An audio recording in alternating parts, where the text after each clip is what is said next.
Case നമ്മൾ ഇന്നലെ Mohan ബഗാന്റെ east ബംഗാളിലെ മത്സരം കഴിഞ്ഞ ശേഷം മോഹൻ ബഗാൻ പരാജയപ്പെട്ട സമയത്ത് ഒരു കാര്യം പറഞ്ഞിരുന്നു. നമുക്ക് അതൊരു നാഷണൽ ടീമിന് അഡ്വാൻറ്റേജ് ആയി മാറുന്നത് 11ഓളം പ്ലേയേഴ്സിനെ സീനിയർ ടീമിലേക്കും അണ്ടർ 23 ടീമിലേക്കുമൊക്കെ കിട്ടും. ഇപ്പോൾ ക്യാമ്പ് തുടങ്ങിയിട്ടുണ്ട്.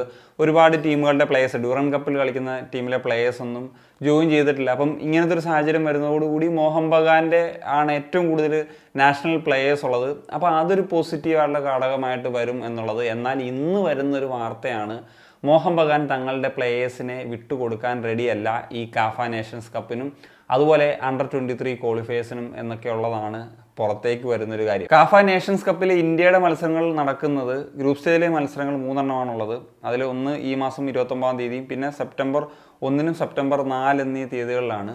ഫിഫ കലണ്ടർ വരുന്നത് സെപ്റ്റംബർ 1 മുതൽ സെപ്റ്റംബർ 9 വരെയാണ്. അപ്പം ഫിഫ കലണ്ടറിൽ നിർബന്ധമായിട്ടും പ്ലേയേഴ്സിനെ വിട്ടുകൊടുക്കണം എന്ന് പറയുന്ന ഒരു നിബന്ധന അവിടെ ഉണ്ട്. ആ സാഹചര്യത്തിൽ 4 ദിവസങ്ങൾക്കൊക്കെ മുമ്പാണ് ഇപ്പം സെയിം കോണ്ടിനെൻറ്റിൽ വെച്ചിട്ടാണ് നടക്കുന്നതെങ്കിൽ വിട്ടുകൊടുക്കണം എന്നുള്ളതാണ് ഒരു റൂള്.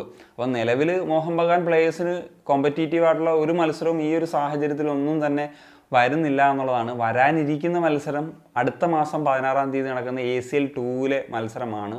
അപ്പോൾ അതുകൊണ്ട് ഈ ഒരു മൊമെൻറ്റം വിട്ടുകളയാൻ റെഡിയല്ല, ഇപ്പം നാഷണൽ ടീമിലേക്കൊന്നും വിട്ടുകൊടുക്കില്ല എന്നുള്ള തരത്തിലേക്കാണ് വാർത്തകൾ വരുന്നത്.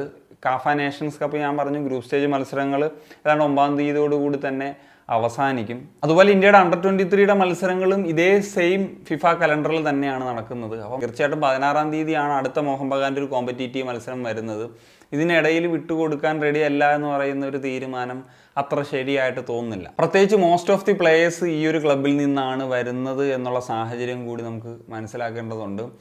ഞാൻ മുമ്പ് ഇപ്പം ഒരു വീഡിയോ ചെയ്തപ്പം പറഞ്ഞിരുന്നു, ഈ കൊൽക്കത്ത ക്ലബ്സ് പലതരത്തിൽ അവർ ഈ 100 കൊല്ലമൊക്കെ കഴിഞ്ഞ് നില കൊള്ളുന്നു എന്ന് പറയുന്ന ഒരു ഫാക്ടർ അവിടെ ഉണ്ടെങ്കിലും എനിക്ക് തോന്നിയിട്ടുള്ളൊരു കാര്യം പറയാം. അവർക്ക് അവരോട് മാത്രമാണ് കമ്മിറ്റ്മെൻറ്റ്. അവരുടെ ഫാൻസിനെ സന്തോഷിപ്പിക്കുക, അതിനപ്പുറത്തേക്ക് ഇന്ത്യൻ ഫുട്ബോളിനൊരു കോൺട്രിബ്യൂഷൻ ചെയ്യണം, അല്ലെങ്കിൽ അവർ യൂത്ത് ഡെവലപ്മെൻറ്റ് ഇങ്ങനെയൊക്കെയുള്ള കാര്യങ്ങളിലൊന്നും എനിക്ക് പേഴ്സണലി വലിയൊരു അഭിപ്രായം അവരുടെ ഒരു ഭാഗത്തു നിന്നില്ല. ഇപ്പം നേഷൻ എന്ന് പറയുന്നത് വളരെ ഇമ്പോർട്ടൻ്റ് ആയിട്ടുള്ള കാര്യമാണ്. അതൊരു ഫിഫ കലണ്ടറിൽ അവർക്കൊരു മാച്ചൊക്കെ വരുന്ന സാഹചര്യമാണ്, കുഴപ്പമില്ല. അവർക്കിനി മത്സരം വരുന്നത് 1 മാസം കഴിഞ്ഞിട്ടാണ്. എന്നിട്ട് കൂടി വിട്ടുകൊടുക്കാൻ റെഡിയല്ല. ഇപ്പോൾ ഇഞ്ചുറി ആകും ഇങ്ങനെയൊക്കെയുള്ള കാര്യങ്ങളൊക്കെയാണ് പറയുന്നത്. ഇപ്പോൾ എല്ലാ ടീമിൻ്റെയും പ്ലേയേഴ്സിൻ്റെയും കാര്യം അങ്ങനെയൊക്കെ തന്നെയാണ്. അവർക്ക് ഇഞ്ചുറി ആകും. ഇപ്പോൾ ഗോവയൊക്കെ പ്ലേയേഴ്സിന് വിട്ടുകൊടുക്കുന്ന സാഹചര്യമൊക്കെ ഉണ്ടായിട്ടുണ്ട്. ഇപ്പം ലേറ്റസ്റ്റ് ആയിട്ട് ഈ ഒരു ജംഷഡ്പൂരിലെ പ്ലേയേഴ്സ് അല്ലെങ്കിൽ പല ടീമിലെ പ്ലേയേഴ്സൊക്കെ ജോയിൻ ചെയ്തു എന്ന് പറയുന്ന വാർത്തകളൊക്കെ വരുന്ന സാഹചര്യത്തിലാണ് ഇവരതിന് റെഡിയല്ല എന്ന് പറയുന്നത്. പ്രത്യേകിച്ച് പുതിയ പരിശീലകനായിട്ടുള്ള ഖാലിദ് ജമീലിൻ്റെ അണ്ടറിലുള്ള ഒരു വലിയ ക്യാമ്പ് വിളിച്ചിരിക്കുകയാണ് ഈ ഒരു സാഹചര്യത്തിൽ. ഇപ്പം ഏഷ്യൻ ക്വാളിഫയേഴ്സ് ആണ് നമുക്ക് മോസ്റ്റ് ഇമ്പോർട്ടൻറ്റ്. അതിന് മുമ്പ് നമുക്ക് കിട്ടാൻ പോകുന്ന പ്രധാനപ്പെട്ട മത്സരങ്ങളാണ് തജിക്കിസ്ഥാനെതിരെയും ഇറാനെതിരെയും അഫ്ഗാനിസ്ഥാനെതിരെയൊക്കെ കളിക്കാൻ പറ്റുന്ന മത്സരങ്ങൾ. അപ്പം അതിൽ കോച്ചിന് ടെസ്റ്റ് ചെയ്യാവുന്ന പ്ലേയേഴ്സിനെയൊക്കെ നോക്കുക എന്ന് പറയുന്ന ഒരു ഫാക്ടർ അവിടെ നിലനിൽക്കുമ്പം അവർ ഇനിയിപ്പം ACL എന്നല്ല, അവർ കൽക്കത്ത ഫുട്ബോൾ ലീഗിന് വേണ്ടിയിട്ടാണെങ്കിലും വേണമെങ്കിൽ പിടിച്ചു നിർത്തും. അതാണ് അവരുടെ ഒരു മൈൻഡായിട്ട് എനിക്ക് തോന്നിയിട്ടുള്ളത്. കുറ്റം പറയാതിരിക്കാൻ പറ്റില്ല. ഇനിയിപ്പം അവരുടെ ഫാൻസ് കമൻറ്റ് ബോക്സിൽ എന്തുവെന്ന് പറഞ്ഞോ, ഞാനത് നോക്കുന്നില്ല. കേരള ബ്ലാസ്റ്റേഴ്സിൻ്റെ നിലപാടിനെയും മറ്റേത് ക്ലബിൻ്റെ നിലപാടിനെയും കുറ്റം പറയാമെങ്കിൽ മോഹൻ ബഗാൻ്റെ ഈ ഒരു വിഷയത്തെ പറ്റി നമുക്ക് സംസാരിക്കാമല്ലോ, ഒരു പ്രശ്നമില്ല.